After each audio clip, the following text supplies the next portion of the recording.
Assalamualaikum warahmatullahi wabarakatuh. Saya Muhammad Faris bin Zahari 2190879. Okey, hari ini saya akan mengulas mengenai buku Pikat Lain Dakwah yang ditulis oleh Ustaz Adani Raslan yang merupakan penulis buku, penulis lirik dan sekaligus merupakan pendakwah bebas di negara kita ini. Beliau menggunakan pendekatan dakwah secara praktikal yang mana menggunakan wasilah media massa seperti TikTok dan sebagainya bertujuan untuk mengajak manusia ini ke arah kebaikan dan menolak kemungkaran. Ta'muruna bil ma'ruf wa tanhauna 'anil munkar. Okey, kita straight to the point berdasarkan ulasan buku ini. Okey, kenapa saya pilih buku dakwah ini? Buku Pikat Lain Dakwah ini menceritakan apa itu dakwah, mengapa kita perlu berdakwah.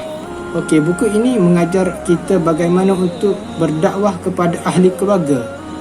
Sebagai contoh, memandangkan saya merupakan seorang pelajar pengajian Islam ataupun paksi, yang buku ini membuka minda saya bagaimana untuk berdakwah kepada member ataupun rakan-rakan kita di universiti.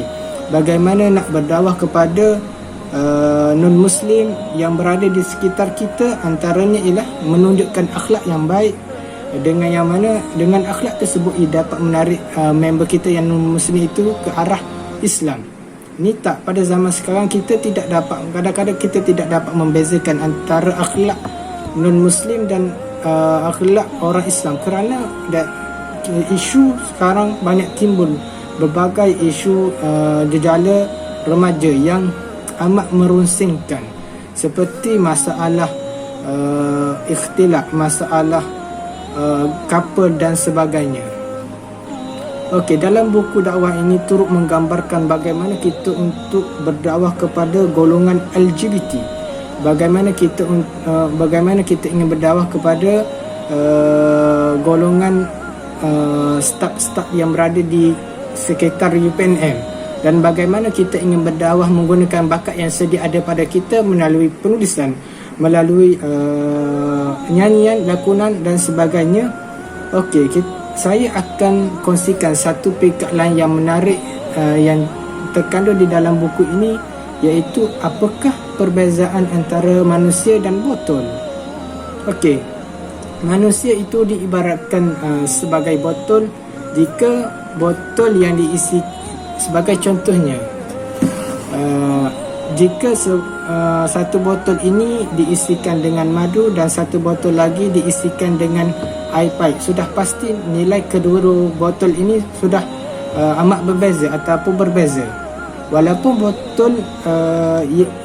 botol ini yang diisikan dengan air pahit mempunyai rupa paras yang baik ataupun desainer yang baik berbanding rupa paras yang dimiliki oleh botol yang diisi dengan madu ini, biasa-biasa saja. Akan tetapi nilai botol yang diisikan dengan madu ini adalah lebih mahal dan amat ternilai.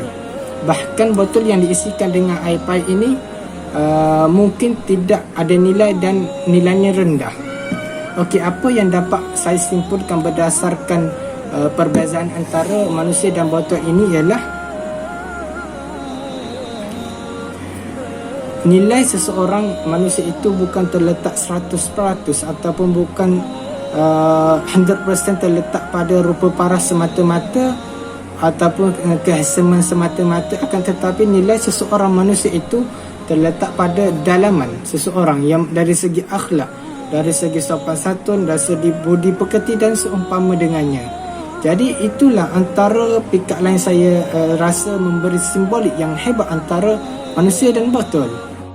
Untuk mengetahui dengan lebih lanjut, anda sekalian bolehlah cuba untuk membeli buku ini, yang mana saya rasa amat penting bagi seorang pendakwah untuk memiliki buku ini.